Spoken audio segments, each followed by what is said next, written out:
Chapter 1. The Lonely Lunch Table. 13-year-old Nyia sat alone again.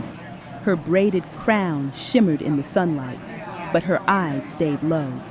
The cafeteria buzzed with laughter and holiday chatter, costumes, candy, and party plans. But Nya's plate held roasted vegetables and fruit, no cupcakes, no Halloween mask, no compromise. She whispered a verse under her breath. Do not follow the crowd in doing wrong.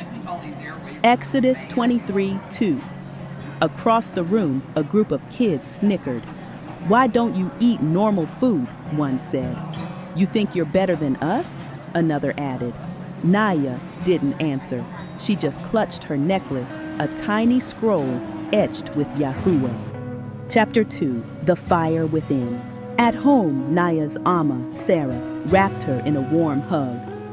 You are not alone, my love. You are set apart. But why does it hurt so much? Nyia asked. Sarah opened the scroll and read, Blessed are you when people insult you, persecute you, and falsely say all kinds of evil against you because of me.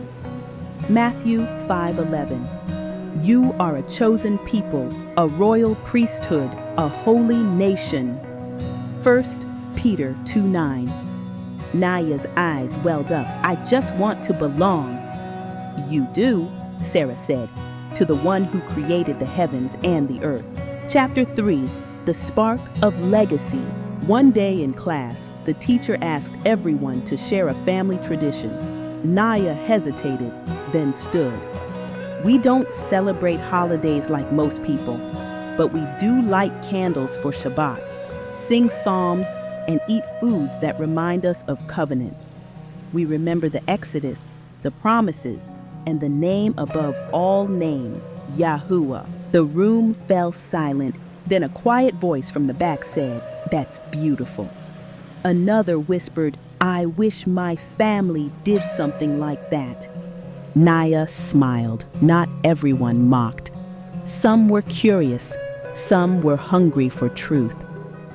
Let your light so shine before men. Matthew 5:16. Chapter 4. The Joy of Standing Tall. Weeks passed. Nyia began writing poems about being set apart. She drew a powerful lion pride. She started a small group called The Remnant, a circle of kids who felt different too. They shared verses, songs, and stories of courage. The bullying faded, respect grew, even teachers asked questions.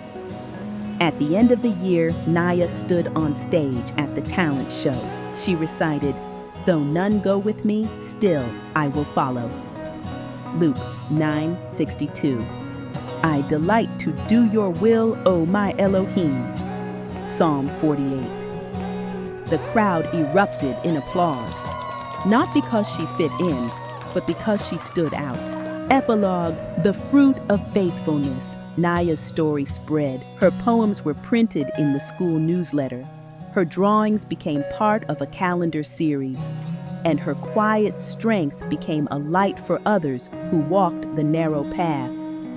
She learned that being different wasn't a burden, it was a calling. Be strong and courageous. Do not be afraid, for Yahuwah your Elohim goes with you. Deuteronomy 31:6.